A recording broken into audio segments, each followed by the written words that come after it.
Bonjour Antoine, Bonjour Jean-Luc, comment vas-tu? ça va et toi?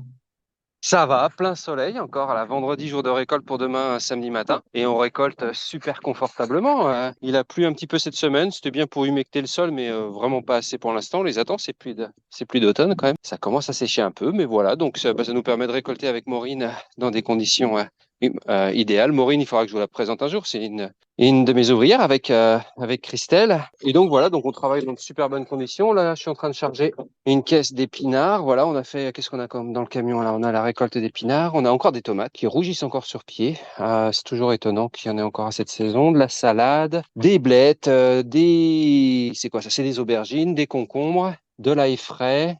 Puis il y aura les courges, les pommes de terre et les oignons qui viendront s'ajouter demain matin. Et j'ai pas mentionné parce que je m'apprêtais à faire la récolte au moment où tu m'appelles, c'est les haricots verts qui sont la totale surprise de la fin d'année. J'étais moyennement content, hein, c'est des hauts et des bas un petit peu, hein, quand t'es maraîcher, ça marche ou ça marche pas. Et les poireaux, les poireaux ils patinent quoi. Je m'aperçois que mon terrain, il a pas une grosse énergie quand même. Il a été bien travaillé par l'agriculteur précédent qui faisait bien son travail, mais qui en a appris beaucoup. Et il va falloir quand même que je fertilise certainement un peu mieux l'année prochaine. Que je continue à bien engraisser mon sol avec le fumier pour les bois, mais va falloir accompagner ça quoi. Les choux, je fais une croix dessus.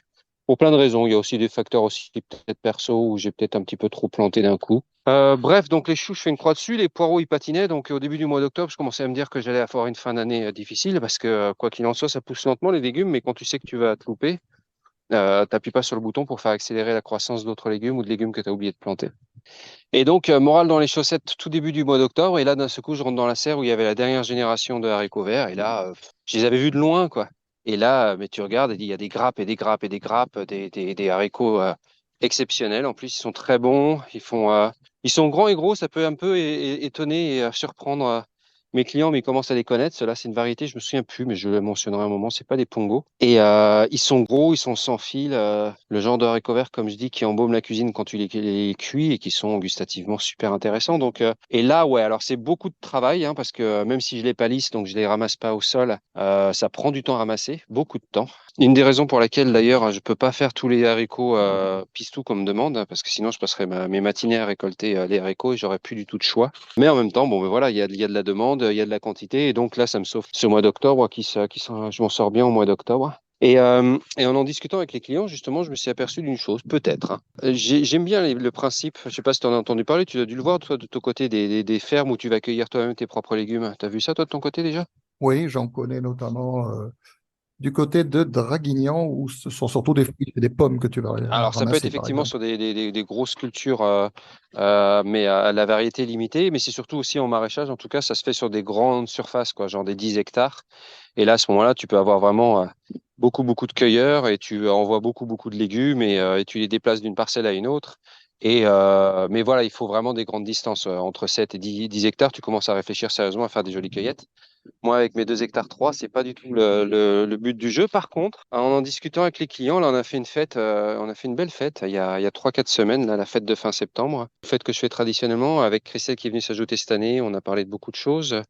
Et notamment, ben là, on peut-être que l'année prochaine, à cette période-là, en fait, dans le champ, j'aurais semé d'autres haricots, comme donc les haricots, les borlotti, les blancs flammés de rouge, mais aussi les haricots coco, des haricots plats. Bref, plein d'haricots qui me plaisent, que j'aime bien, mais que j'aurai jamais le temps de récolter. Mais par contre, que je pourrais peut-être faire en récolte libre pendant la période de la soupe au pistou. Donc, on va dire entre ouais, début septembre et fin octobre. Et ben voilà, une fois par semaine, genre les samedis après-midi, les gens viennent et ils viennent récolter leurs propres haricots pour faire leur soupe. Donc, d'une pierre deux coups, moi, ça me permet de faire un peu de chiffres sans y passer trop de temps. Et de l'autre côté, effectivement, côté client, c'est d'acheter des haricots déjà pas très chers, puisque c'est eux qui auront fait l'essentiel du travail. Bon, à moitié-moitié, on va dire.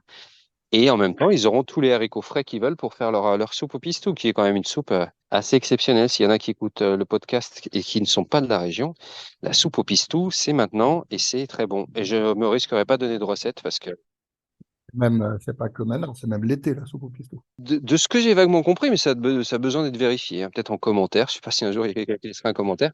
En tant que Marseillais et Provençal, je te promets que j'en ai mangé plein chez ma grand-mère en été. Plutôt quand même fin d'été, quand on parle de à partir de la mi-août, quoi. Oui, on va dire que c'est août, ouais, d'accord. Il faut que les haricots soient là. Exactement. Et les haricots, en fait, finalement, bah, tu vois, l'expérience, elle est là, elle le prouve, quoi. Les haricots, ils se plaisent bien quand même en automne. Bon, j'avais l'habitude d'en faire au printemps et l'été, mais ils n'étaient pas du tout là et ça a été un échec total. Et puis là, voilà. Donc parenthèse refermée, mais haricots verts, mes copains. Et peut-être qu'on fera un peu de cueillette libre sur des haricots verts cette saison l'année prochaine. On aura l'occasion d'en reparler.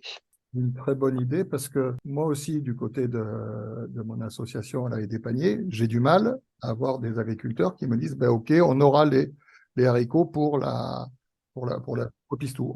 Ou alors il y en a qui a les uns mais pas les autres et ils les ont en même temps. Et voilà. Et donc au final, il y a un peu, alors, pas très grave, mais une petite frustration du fait que, voilà, on est tous à rechercher de quoi faire la soupe au pistou et en fait, elle n'y est pas. Et pourquoi pas, effectivement, cette idée de cueillette libre où tu dis, voilà, puisque le Les culot, récolter. c'est de les cueillir, on n'aura pas le temps, eh ben, allons-y. Et puis, Voilà, je fais ah le non, travail très de bonne semis. idée. Ben, je te remercie. C'est bien que tu le valides de ton côté aussi. Je pense que c'est une bonne idée. Après, il va falloir le mettre en place, hein. Il y a plein de projets. D'ailleurs, on en reparlera dans les prochains podcasts, un petit peu tout ce que je voudrais faire l'année prochaine en plantation. Mais voilà, j'espère trouver le temps. Et si on s'amuse à tirer le fil, on peut se dire aussi que peut-être que, pareil, les petits pois, bon, les fèves, je peux les ramasser, mais les petits pois, par exemple, à la ramasse, c'est très très long, quoi. Pour faire un kilo, tu passes un bout de temps et donc tu arrives forcément à des prix qui sont des petits pois frais récoltés la veille pour le lendemain. Je pourrais pas les faire à moins de 14 ou 15 euros du kilo, quoi. Et là, bon, bah, tu sais que tu t'adresses pas à tout le monde, malheureusement. Donc peut-être que, effectivement, je pourrais m'amuser à faire un petit peu de petits pois ou des haricots des pois mange-tout au printemps. Pareil, pour une histoire de temps de récolte, je peux pas le faire, mais ils peuvent venir faire leur propre récolte. On verra. Une idée en passant comme ça, comme il y a le principe du café suspendu, il pourrait y avoir le principe du kilo suspendu, par C'est exemple. quoi ça? Ben, le café suspendu, c'est certains cafés qui disent tu viens au bar, tu payes un café, t'en payes un second pour quelqu'un qui n'a pas les moyens de s'en payer un, et le café est dispo, et que quelqu'un à qui il pourra être offert. Et donc, à ramasser, tu es toujours tenté d'en ramasser plus que ce que toi, tu vas pouvoir consommer. Et surtout, si tu vas avec les enfants, ça les amuse, machin, tout ça. Pourquoi pas ajouter à ça un principe du kilo suspendu. Tu dis, ben, j'en ai ramassé un kilo pour moi, j'en ramasse un deuxième kilo. Et on sait qu'on peut le faire à moins cher à quelqu'un qui... voilà. Super idée. Alors après, bon, si tu me lances des balles comme ça, moi je te renvoie la balle et on fait un tennis et on va faire le podcast qui va faire 1 heure. Mais je sais que bah, il y a des anciens ou des anciennes qui vont pas pouvoir se déplacer pour récupérer leur haricot pistou favori le samedi après-midi. Donc peut-être que effectivement, il pourrait y avoir une récolte et à ce moment-là, cette récolte, elle serait moins chère et je la proposerai au marché pour les personnes. Bon, après, voilà, sur le pratico-pratique, ça... mais j'aime bien, j'aime beaucoup, beaucoup l'idée. Ouais, Je me suis aperçu en regardant la date qu'on a dû louper un podcast. On en a un de retard, mais on pourra faire peut-être le prochain sur effectivement les projets et notamment un petit débrief de la fête de septembre. Mais là, par contre, cette fois-ci, tu m'as dit que tu étais allé dans des écoles pour la semaine du goût. bah oui, la semaine dernière, c'était la semaine du goût au niveau national. Et parmi mes clientes, j'ai une cliente qui est professeure dans une école élémentaire, dans un CP. Et bah, elle m'a proposé ça il y a 1 mois et demi. Et bah, je lui ai dit banco, parce que ce que je voudrais faire, c'est du pédagogique. Ça a été merveilleux, quoi. Alors, j'avais fait auprès de CM1, donc on avait pu rentrer un petit peu dans ce qu'était la vie du sol. Mais là, auprès des CP, on est plutôt resté sur bah, la graine. Et puis, de quoi a besoin la graine pour grandir? De l'eau, du soleil, la magie de la terre. Il faut la graine aussi. Personne n'a mentionné le paysan. Bref, on a passé tout ça avec des diapos. On a fait quelques petites vidéos aussi que je leur ai montré un petit peu que j'avais trouvé sur Internet sur la croissance d'une graine. D'abord les racines et ensuite les feuilles. Donc ils étaient un peu étonnés du décalage, que d'abord ça poussait vraiment très profondément dans un premier temps et qu'ensuite les panneaux solaires sortaient dans un second temps. Je leur avais fait une petite soupe à la butternut qu'ils ont bu froide mais qu'ils ont beaucoup aimé, qui était très bonne, je pense.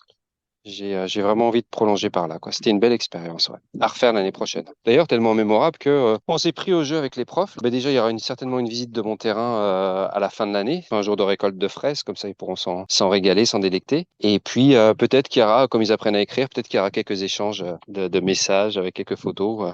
Eux de leur côté qui vont faire pousser des graines que je leur ai confiées pour qu'ils les voient pousser, et puis moi de mon côté pour leur dire ce que je fais, quoi. Donc ça peut être voilà une petite relation épistolaire qui permettrait de garder contact.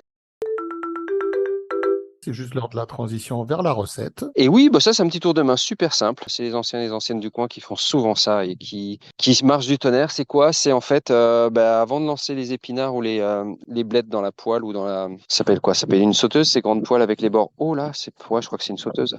Bon, ça permet de mettre pas mal de verre sans que ça déborde de la poêle. Bref, huile d'olive, ensuite un peu d'ail et puis on envoie donc, alors on peut envoyer 3 4 filets d'anchois si on a envie d'être poli. Si c'est un peu comme moi, c'est plutôt 5 5, 6, 7 filets d'anchois qu'on va touiller tranquillement à feu doux pour que ça se dissolve dans l'huile et avec l'ail. Et une fois que tout est bien dissous, tu envoies à ce moment-là tes épinards ou tes blettes et tu les cuis ça pendant 7-8 minutes, plus ou moins à couvert en fonction des recettes des uns et des autres. La présence de l'anchois, ça apporte, je trouve, une profondeur en bouche très très intéressante. On a vraiment un goût qui dure plus longtemps, qui est vraiment intéressant. Voilà, c'est un petit tour de main. C'est tout simple, c'est tout bon. Eh ben, merci pour ton appel, Jean-Luc. Ciao, ciao. Ma grand-mère faisait une salade de printemps, salade de Pâques. C'était une salade avec des fèves, des radis, la salade. Et dans la vinaigrette, elle mettait de l'anchois qu'elle avait fait fondre comme ça. Et elle la mettait dans la vinaigrette, pas avec les Elle légumes. faisait la vinaigrette, enfin, elle préparait la vinaigrette avec.